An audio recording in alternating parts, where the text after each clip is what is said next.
Палестина мемлекетінің президенті Махмуд Аббас шілденің 25-і күні Түркия Республикасының астанасы Анкараға келді. Режеп Тайип Ердоған Түркияға ресми сапармен келген. Палестинаның басшысы Махмуд Аббасты ресми рәсіммен қарсы алды.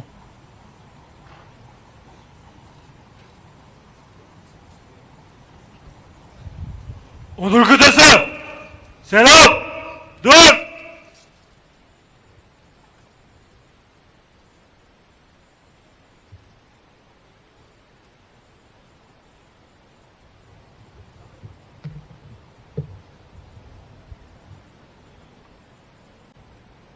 Dikkat!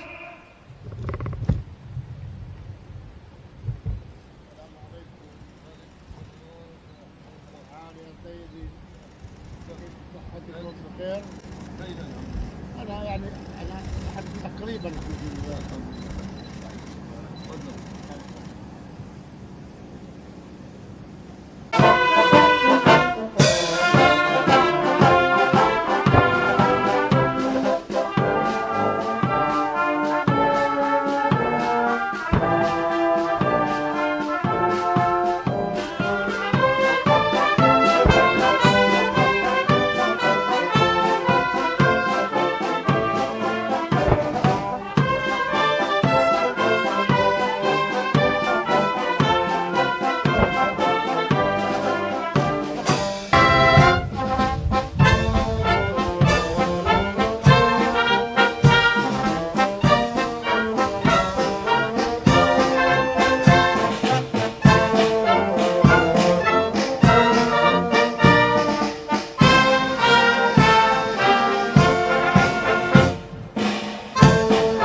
مرحبا عسكر.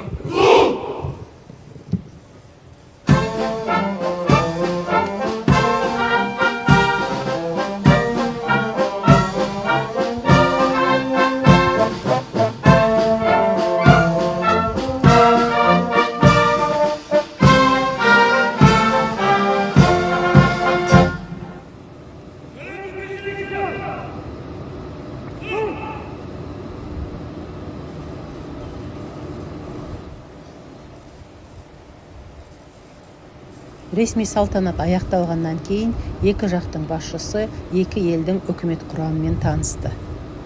Бүгінде Палестина мемлекеті Палестинаны азат ету ұйымынан және онымен байланысты келесі мекемелерден тұрады.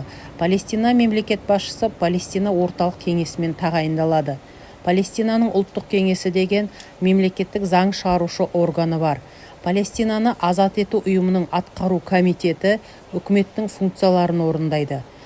Бүгінде Палестинаның ресми астанасы Құддус болғанымен, іс жүзінде оның астанасы Рамалла қаласы. Палестинаның тәуелсіздік алған күні 1988 жылдың 15 қарашасы. Халық саны 5.200.000-ға жуық.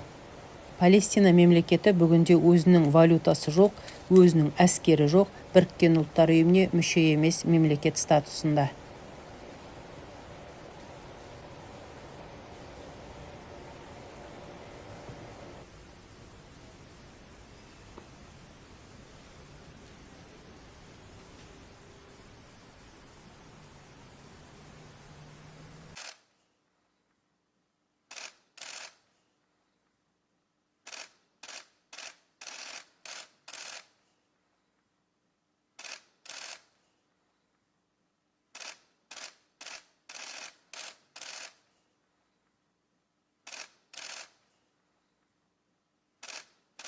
Ресми протоколға сәйкес суретке түскеннен кейін екі ел басшылары президенттік кешенде жеке кездесу өткізіп, одан кейін бірлескен баспасөз мәслихатын өткізді.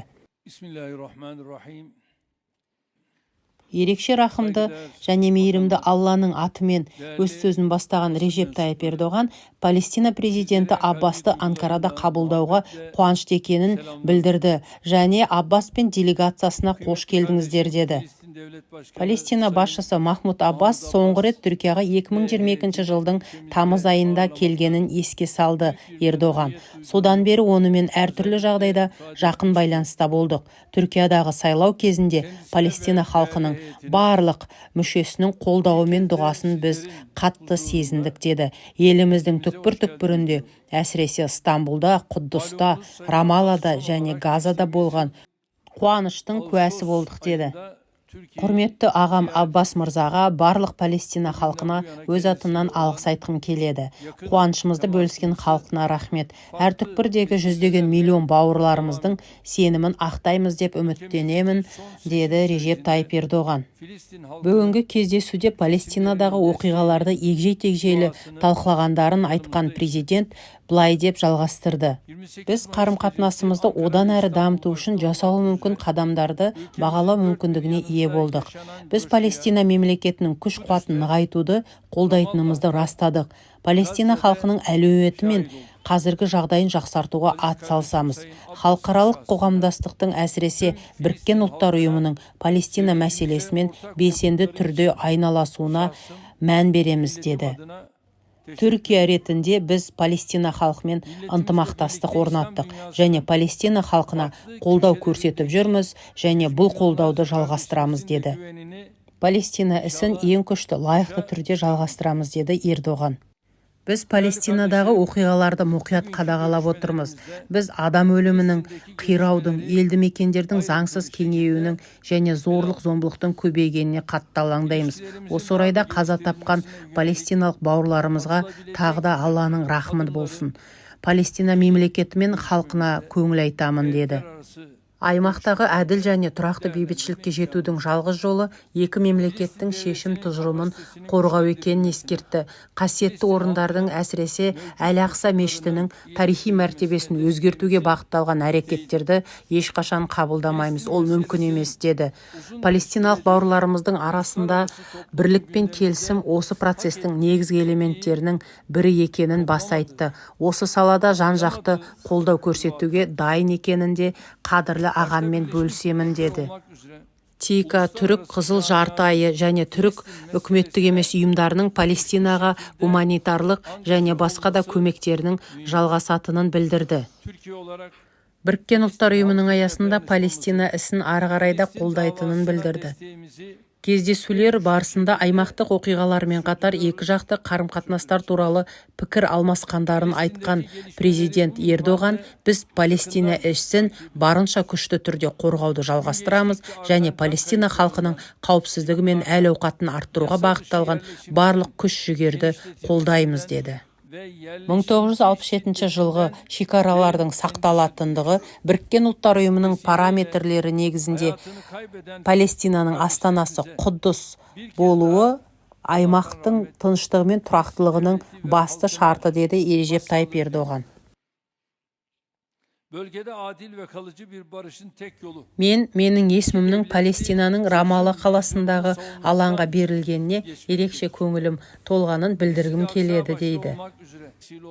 Бұл баршамызға хайырлы болсын, құтты болсын деп сөзін аяқтады Режеп Тайып Ердоған. Ердоғанның артынша Палестина басшысы Аббас та маңызды хабарламалар берді. Аббас Түркияның Палестина халқына қолдау көрсетуіне және Құддусты қорғау арқылы халықтың азаттығы мен тәуелсіздігін алуына жәрдем көрсеткендігіне қатты мән беретіндігін айтты. Махмуд Аббас Израильге қатысты былай деді. Израиль үкіметі өзінің тым оңшыл және радикалды ұстанымымен барлық бейбіт бастамаларға нұқсан келтіруге тырысуда. Нәсілшіл және толығымен отаршыл көзқарасымен бұл үрдіске зиянын тигізіп, осы уақытқа дейін уәделерін орындамады. Соңғы жасалған уәделердің бірі Шарм-эль-Шейхта қол жеткізілген келісімдер болатын. Олар да орындалған жоқ. Израиль оккупациялауды одан әрі күшейтіп, барлық талпыныстарын жалғастыруда, дейді. Палестиналықтар ретінде біз заңды құқықтарымызды қорғау үшін қажетті күш-жігерімізді жұмсаймыз деп айтты Палестина басшысы Махмуд Аббас.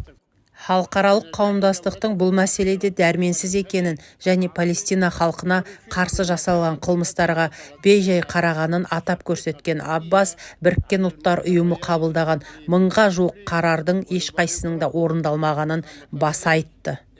Түркия Республикасының халықаралық аренада әрқашан Палестинаның құқықтарын қорғағанын және осы аядағы саяси бастамаларын жалғастырғанын атап көрсеткен Аббас, Палестинаның Біріккен Ұлттар ұйымына толық мүше болуының да маңызды екенін білдірді. Өздерінің түпкі мақсаты Палестина халқы мен жеріне қауіп төндіретін әртүрлі қиыншылықтар мен қиындықтарды жою екенін атап көрсеткен Аббас, біз сізге Режеп Тайып Ердоған мырза, түрік мемлекетіне және асыл түрік халқына бізге қолдау көрсеткендеріңіз үшін алғысымызды білдіреміз деп айтты. Сонымен қатар Махмуд Аббас Ердоғанның осы уақытқа дейін көрсеткен принципті ұстанымы мен қолдауына алғыс ретінде Рамалладағы ең үлкен алаңдардың біріне Режеп Тайып Ердоған президент Ердоған алаңы деген атау беру туралы шешім қабылдағанын мәлімдеді. Рамалла қазір іс жүзінде Палестинаның астанасы. Өз кезегінде Режеп Тайып Ердоған өзінің ресми аккаунтынан мынандай фотосуреттермен бөлісіп, Астана мен біздің құрметті, қымбатты бауырым Аббасты Түркияда қарсы алғанымызды мақтан тұтамыз деп жазған екен.